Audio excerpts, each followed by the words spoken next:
Muaji Dhul-Hijja është një muaj i respektuar, gjatë të cilit sahabët e nderuar dhe tabiinët bënin kujdesin më të madh për të kryer sa më shumë adhurime.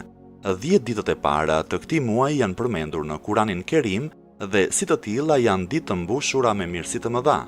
Është transmetuar se i dërguari i Allahut ka thënë, nuk ka punë më të dashur te Allahu i lartë se sa puna e bërë në këto 10 ditë. Patjetër që gjatë këtyre 10 ditëve ka edhe punë të caktuara. E para, agjërimi ditës së 9 të Dhul-Hijjës, i cili është i barabartë me agjërimin gjatë gjithë jetës. E dyta, për çdo natë nga netët e këtyre 10 ditëve, të falësh 2 rekate namaz në mes farzeve të akşamit e të yatsisë dhe në çdo rekat të këndosh surën El-Fatiha dhe nganjëherë tauhidin.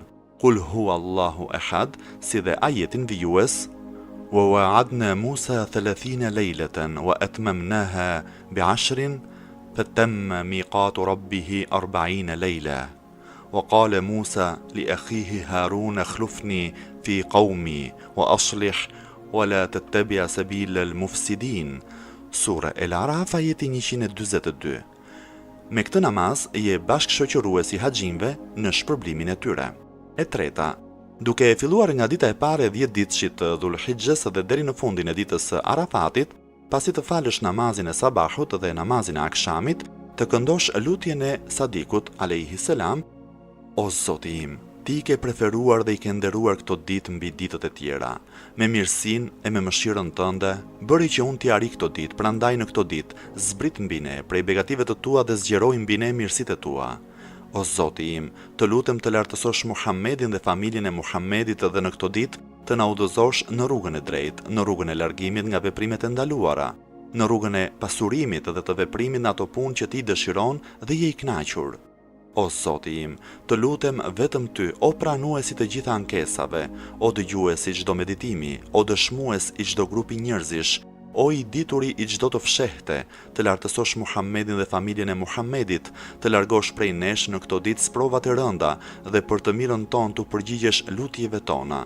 Në këto ditë na forcoj na ndihmo dhe bëje mbar që ne të bëjmë atë që e dëshiron ti, o Zoti ynë, dhe nga e cilat ti je i kënaqur, në të gjitha detyrimet me të cilat na ke urdhëruar në bindje të urdhrave të tua e në bindje të atyre që urdhërojnë në pushtetin tënd.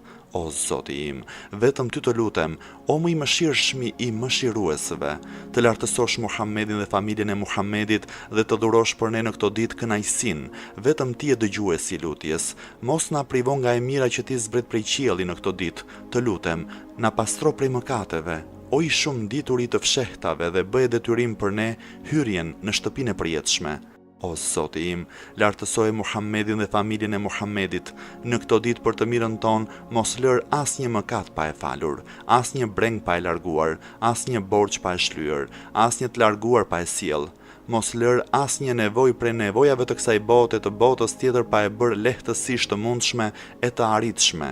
Vetëm ti e fuqiploti mbi çdo send, o Zoti im, o i dituri të fshehtave, o mëshiruesi çdo sendi që ecën, o ti që u përgjigjesh të gjitha lutjeve, o Zoti i tokave e i qiejve, o ti që zërat nuk të duken të ngjashëm, lartësoje Muhammedin dhe familjen e Muhammedit dhe në këto ditë na bëj prej atyre që ti nxjerr prej dënimit të zjarrit dhe u ke dhënë lirinë, prej atyre që kanë fituar xhenetin e prej atyre që kanë shpëtuar me mëshirën tënde, o më i mëshirshmi i mëshiruesve.